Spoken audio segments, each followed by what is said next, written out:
तो हेलो दोस्तों, स्वागत है आपका ई टू ई कंप्यूटर क्लासेस में।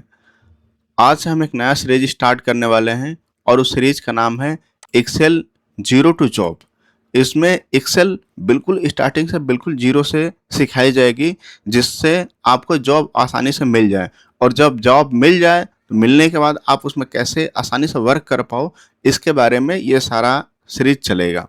आज फर्स्ट डे है और फर्स्ट डे की वीडियो में हम ये जानेंगे कि एक्सेल होती क्या है, एक्सेल क्या होती है, और इससे जब हमें जॉब मिलती है तो वो किस तरह की जॉब मिलती है, उसमें हमें करना क्या होता है, कैसे करना होता है, ये सारी चीज़ें हम इसमें समझेंगे। तो हम सबसे पहले अगर एक्सेल की बात करें कि एक्सेल क्या होती है, तो एक्सेल एक सॉफ्टवेयर है।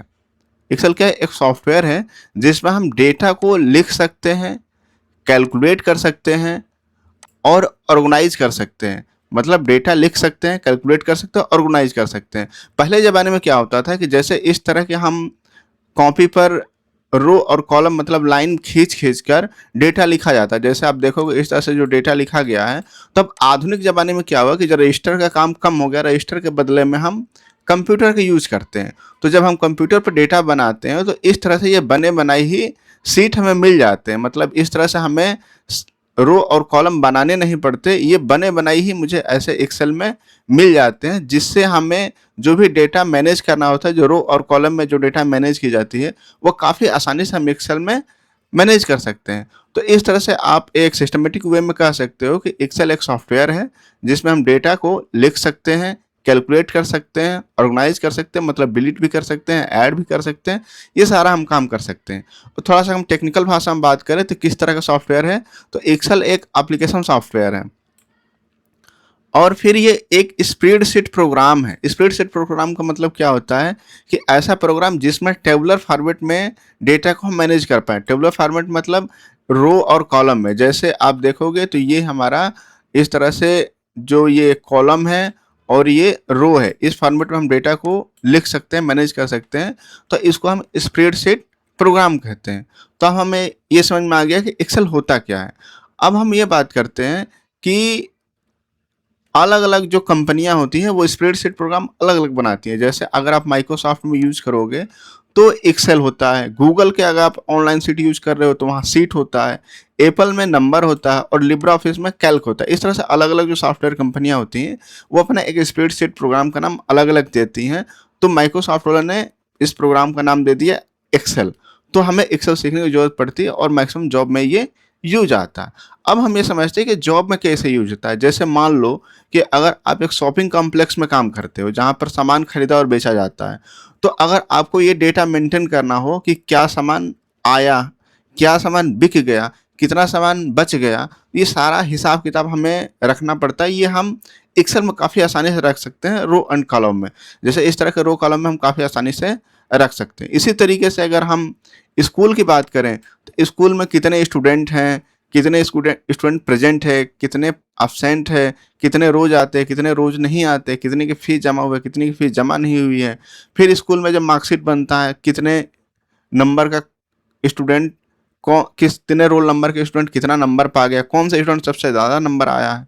तो ये सारी चीज़ें हम अब इसमें एक्सेल में यूज कर सकते हैं। ठीक इसी प्रकार से अगर हम किसी कंपनी में काम करते हैं तो कंपनी में कितने एम्प्लॉई हैं, कितनी एम्प्लॉई की सैलरी कितनी है, कौन कौन एम्प्लॉई कितना दिन प्रेजेंट होता है, कितना दिन अब्सेंट होता है, ये सारी चीज़ें हम जानकारी हम एक्सेल में आसानी से रख सकते हैं। तो इस तरह से बहुत सारे एग्जाम्पल हैं जो अलग अलग कंपनियों में काम आता है। जैसे कंपनियों में कितने प्रोडक्शन होती है, कितने प्रोडक्शन चाहिए हमें, कितना एक मजदूर अगर एक दिन में इतना काम करता है फिर 10 दिन वो कितना करेगा, कितना वो सामान बना पाएगा, ये सारे हिसाब किताब हम एक्सेल में रख पाते हैं। क्योंकि एक्सेल में डेटा हम रखते भी हैं, कैलकुलेशन भी करते हैं, एडिट भी करते हैं, मैनेज भी करते हैं, बहुत सारे काम हम एक्सेल में करते हैं।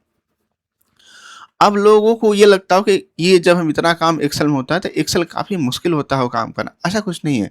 एक्सेल सीखना काफ़ी आसान है और कोई भी आसान इंसान सीख सकता है जिसको थोड़ा बहुत कंप्यूटर की नॉलेज वगैरह है। जैसे आप मोबाइल चलाना सीख लेते हैं वैसे आप एक्सेल चलाना सीख लोगे। मोबाइल में बहुत सारे ऐप ऐसे हैं जिन जो लोग सीख लेते हैं, आसानी से सीख लेते हैं। वैसे एक्सेल भी आसानी से सीखी जा सकती है। जैसे कुछ लोगों को ये मानना होता है कि एक्सेल का काम केवल अकाउंटिंग में होता है, ऐसा नहीं है। ये सिर्फ अकाउंटिंग का वाले काम नहीं है, ये हर जगह काम होता है। जैसे डाटा एंट्री का वर्क होता है, ऑफिस वर्क होता है, बिलिंग का वर्क होता है, सैलरी का भाई एक्सेल में और इस तरह बहुत सारे वर्क होता है जो हमें एक्सेल में काम करना है, और ये सीखना एक तरह से आसान भी है।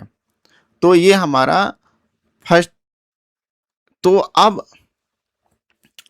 तो फर्स्ट डे हम थोड़ा सा ओवरव्यू लेते हैं और ये देखते हैं कि एक्सेल ओपन कैसे होता है और ओपन होने के बाद ये काम कैसे करता है। तो ये हम फर्स्ट डे के क्लास में सीखते हैं। तो सबसे पहले हम ये सीखते हैं कि एक्सेल ओपन कैसे होता है। तो इसके लिए हम तो एक्सेल ओपन करने के लिए बहुत सारे तरीके हैं। एक तरीका ये है कि विंडो के साथ आर बटन दबाएंगे और यहाँ पर हम लिख देंगे एक्सेल, और लिख के जैसे एंटर बटन दबाओगे एक्सेल हमारा ओपन हो गया। दूसरा तरीका ये है कि यहाँ पर जो स्टार्ट बटन होता है यहाँ पर भी हम जा सकते हैं, और यहाँ पर जाने के बाद अगर हमें एक्सेल दिख गया यहाँ पर तो क्लिक कर देंगे, नहीं तो यहाँ पर हम सर्च कर सकते हैं एक्सेल। तो ये एक्सेल सबसे ऊपर ही आ जाएगा, तो यहाँ से हम इसको ओपन कर सकते हैं। एक तरीका ये कि यहीं सर्च बार होता है, यहाँ पर भी हम लिख लें एक्सेल और लिख कर यहाँ पर क्लिक कर दें तो एक्सेल ये ओपन हो जाता है। तो ये सारे तरीके हैं एक्सेल ओपन होने की। अब जब एक्सेल ओपन हो जाता है तो इसमें होता क्या है कि टेम्पलेट दिए होते हैं। जैसे यहाँ बहुत सारे टेम्पलेट दिया गया है जो पहले से बने बनाई है, लेकिन अगर हमें नया बनाना है तो यहाँ ब्लैंक है, ब्लैंक पर हम क्लिक करेंगे तो बिल्कुल नया बन जाएगा। तो इस तरह से एक्सेल नया ओपन हो गया। अब सबसे ज़रूरी चीज़ें क्या होती है एक्सेल में, जब आप किसी कंपनी में एक्सेल में काम करते हो तो सबसे ज़रूरी चीज़ें होती हैं कि हम जो काम किए हों उसको सेव करना, क्योंकि अगर हम सेव नहीं करते हैं तो वो डेटा गायब हो जाएगा, डिसअपेयर हो जाएगा, उड़ जाएगा, फिर कंपनी में हम क्या डेटा देंगे। तो सबसे ज़रूरी चीज़ें क्या होती है, इसको सेव करना। सेव करने के बाद सेव एज भी होता है एक।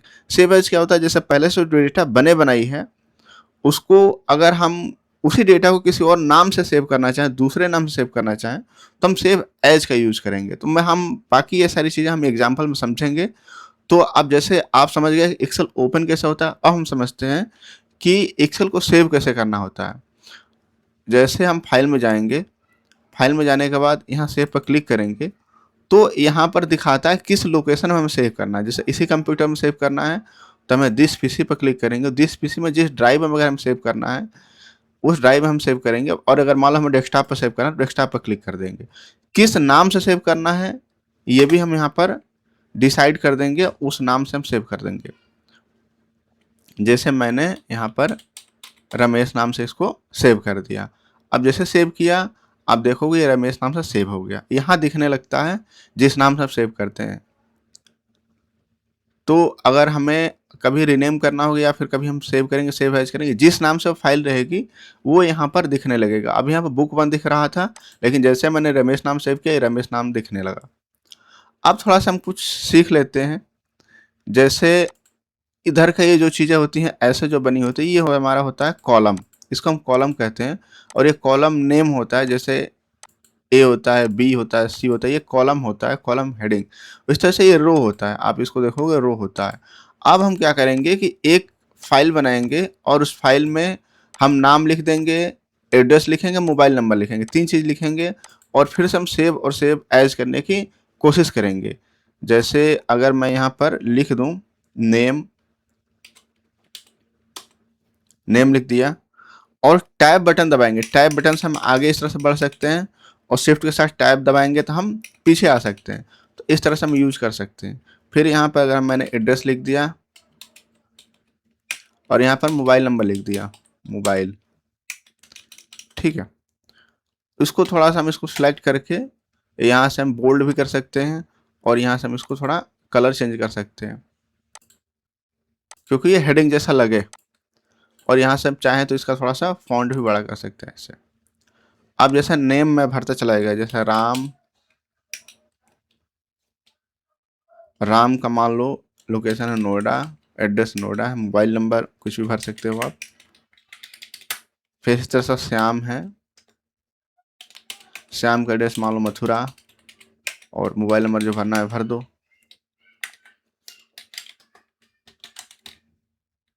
बाकी अगर हमें ऊपर नीचे आना होगा, ऊपर नीचे दाएं बाएं, तो जो रो बटन होता है, एरो बटन, सॉरी, कीबोर्ड में एरो बटन होता है, एरो बटन का यूज करके हम जिधर चाहें उधर जा सकते हैं, ऊपर नीचे दाएं बाएं ऐसे।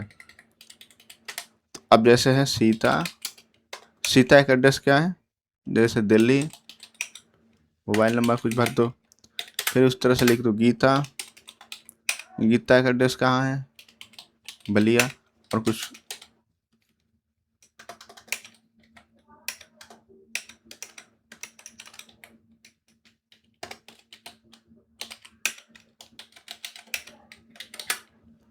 फिर रमेश,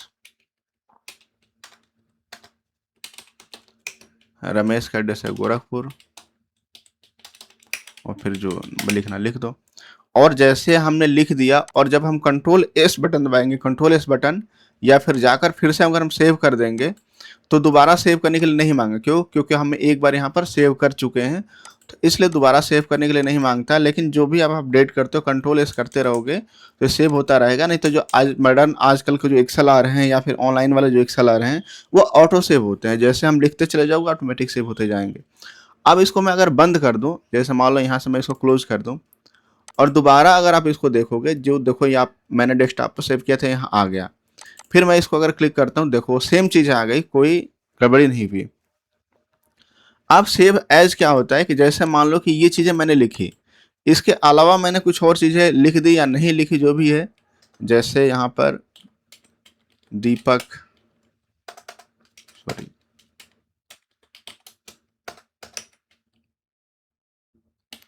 रामपुर, और कुछ एड्रेस लिख दिया। सपोज करिए मैंने नया ऐड कर दिया। अगर हमें ये इसी फाइल में सेव नहीं करना, हमें लगता है कि कुछ एक नया फाइल बनाना चाहिए, नया फाइल में ये चारों के अलावा ये भी नाम रहे, तब हम डेटा को सेव एज करेंगे। मतलब सेम फाइल को हम अगर किसी और नाम से सेव करना है तो हम सेव एज करते हैं। फिर से पीसी में जाएंगे, और अगर हम जहाँ चाहें, जैसे मान लो डेस्कटॉप पर चाहें डेस्कटॉप कर देंगे, फिर नाम दे देंगे। जैसे रमेश था, अब मैं इसको राम नाम से सेव कर दिया, और जैसे सेव बटन पर क्लिक करोगे फिर से देखोगे यहाँ जिस नाम से मैंने सेव किया वो यहाँ आ गया। फिर से बंद करोगे तो आप देखोगे यहाँ पर ये आ गया। तो इस तरह से ये फाइल है, इसको आप प्रैक्टिकल करो बनाकर, और अगर कुछ समझ में न आए तो फिर हमें कमेंट सेक्शन पूछ लेना। अब जैसा मान लो कि अगर ये मैंने बना दिया, अब हमें चाहिए कि एक नया फाइल चाहिए, इसमें हमें काम नहीं करना है, तो मैं फाइल पर जाऊंगा, जैसे न्यू पे करूंगा और फिर से ब्लैंक पर क्लिक कर दूंगा, एक नया फाइल आ गया। फिर आप ऐसे बनाओ और सेव करो। इस तरह से आज फर्स्ट है, आप इतना ही काम करना है आपको। फाइल बनानी है, फाइल बनाकर सेव करनी है, सेव करने में सीखना है। जो नहीं समझ में आए कमेंट सेक्शन पूछना है। Thank you so much.